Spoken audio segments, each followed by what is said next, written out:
Aku kadang live streaming main game dan webcam yang aku gunakan selama ini adalah HP Samsung Galaxy A8 2018 yang aku alih fungsikan sebagai sebuah webcam. Buat kalian yang penasaran bagaimana cara aku melakukannya, kalian bisa cek video ini. Itu sebenarnya berfungsi dengan sangat baik ya, dan kualitas kameranya juga sudah bagus dibandingkan webcam 100-200 ribuan yang ada di pasaran.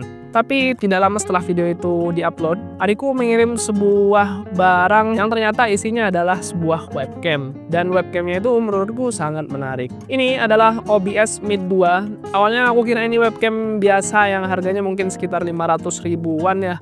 Tapi ternyata setelah aku cek di marketplace itu harganya lumayan ya. Menurutku webcam ini sangat menarik karena pertama dia punya desain yang simple, bahkan terlihat seperti sebuah action cam, punya resolusi 4K, ada AI auto framing dan autofocus yang akan kita lihat seperti apa performanya di video ini. Untuk boxnya ini simple, di bagian depan ada varian warna yang tersedia untuk OBS Mid 2 ini, dan yang ada di sini adalah varian yang warna abu-abu. Di dalamnya ada box tipis yang berisi garansi dan manual book, kemudian ada stand webcam yang biasa diletakkan di atas monitor yang sudah magnetik, kabel USB-C to C yang memiliki panjang sekitar 1,5 meter, dan unit OBS board Mid 2. Seharusnya di sini ada adapter USB Type-C ke USB biasa, tapi sepertinya ketinggalan di adikku ya, atau emang nggak dapet aja, jadi aku beli terpisah. Seperti yang aku sebutkan tadi, webcam ini memiliki desain yang compact dan minimalis, bahkan terlihat seperti sebuah action cam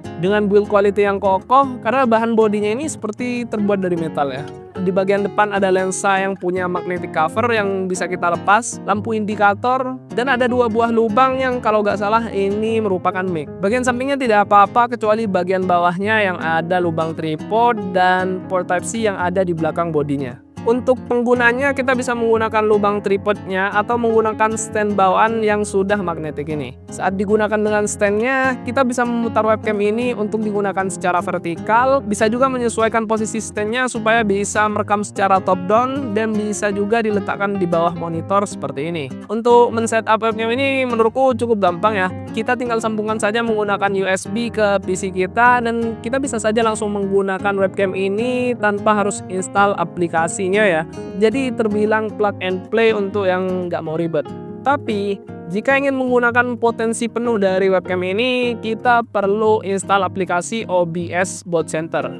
Untuk aplikasinya bisa di-download dari website obsbot.com. Di bagian sumber daya, pilih webcam yang digunakan.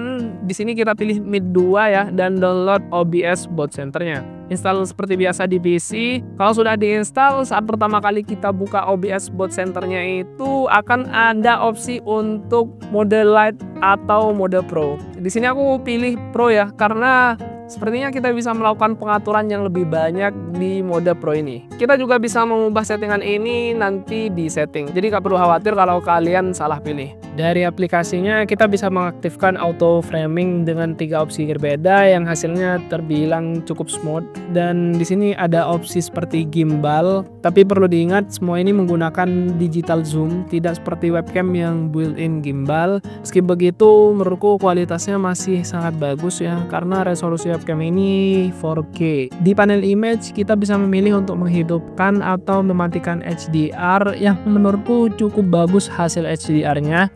Oke, ini tanpa HDR ya. Kita cek kalau menggunakan HDR. Ini dengan HDR. Selain itu kita bisa mengatur autofocus, exposure, white balance, kontras, saturasi, sharpness, dan hue. Kemudian di bagian more ada opsi device sleep yang kalau kita aktifkan maka saat tidak digunakan webcam akan sleep dan lampu indikatornya itu akan mati. Di sini kita juga bisa mengaktifkan gesture control dan auto framing. Untuk auto framing cukup seperti ini. Nah, dia bakal aktif. Dan untuk mematikannya itu seperti ini. Kemudian ada gesture untuk zoom. Ini dari awal emang sudah aktif tanpa harus install aplikasi ini. Dan berbagai settingan yang ada di sini. Kita bisa juga mengupdate firmware-nya dari aplikasi OBS Bot Center. Untuk icon-icon yang ada di atas, icon kamera di sini berfungsi untuk menunjukkan preview. Dan dari preview kita bisa memilih settingan resolusi yang kita inginkan. Untuk resolusi saat menggunakan OBS, kita bisa juga memilih settingan resolusi dari OBS saja. Kemudian ada icon power untuk mematikan atau memasuki mode sleep webcamnya. Ada tombol kamera untuk merekam, kemudian ada tombol virtual kamera yang jujur aku nggak tahu fungsinya itu apa. Ada icon kepala, kalau ditekan akan muncul Windows untuk mengatur background blur, retouch, dan juga filter. Jadi kalau yang mau tampil lebih ganteng atau cantik dengan webcam ini bisa. Kemudian ada beberapa icon lain seperti icon remote control, keyboard hotkey, dan OSC yang nggak pernah aku sentuh. Oke, itu dia penampakan aplikasinya. Mungkin akan aku bahas cara penggunaannya lebih jelas lagi di video terpisah. Seperti webcam pada umumnya, kita bisa menggunakannya untuk mengambil foto video call, dan juga live streaming. Dan untuk digunakan live streaming, menurutku hasilnya sudah sangat bagus ya. Tanpa install aplikasi juga sebenarnya sudah banyak settingan yang bisa kita lakukan di OBS seperti white balance dan juga sejenisnya. Ini adalah hasil dari perekaman webcam ini dengan HDR aktif dan resolusi 4K 30 fps. Cuma yang akan kalian lihat di video ini 1080 karena aku upload 1080 saja.